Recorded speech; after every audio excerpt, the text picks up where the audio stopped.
আমি রোজা না রাখলে পরে মানুষ কি বলবে না বলবে, ঠিক আছে, এরকম অনেক কথা ওঠে, সমালোচনা হয়। এজন্য নিয়ম ঠিক রাখলেই সবকিছু ঠিক হবে।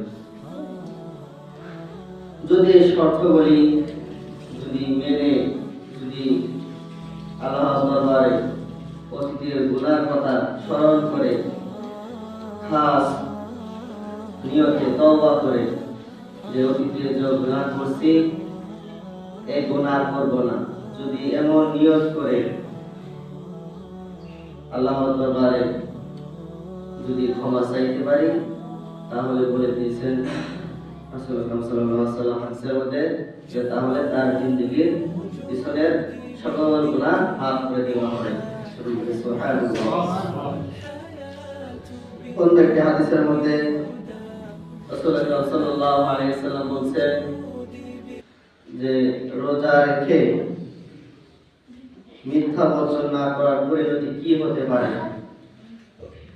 এই সম্পর্কে আল্লাহর নবী হযরত মুহাম্মদ সাল্লাল্লাহু আলাইহি ওয়াসাল্লাম একটি হাদিসে বলেন, আন আবি হুরায়রা রাদিয়াল্লাহু আনহু قال قال النبي صلى الله عليه وسلم من لم يدع قول الزور والعمل به فليس لله حاجة في أن يدع طعامه وشرابه।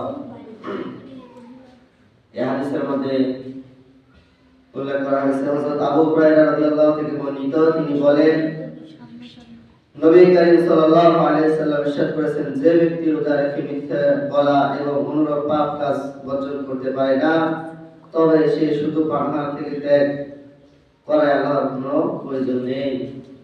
হযরত আবু হুরায়রা বলেন যে হযরত মুহাম্মদ সাল্লাল্লাহু আলাইহি ওয়াসাল্লাম বলেছেন, কোন ব্যক্তি যদি রমজান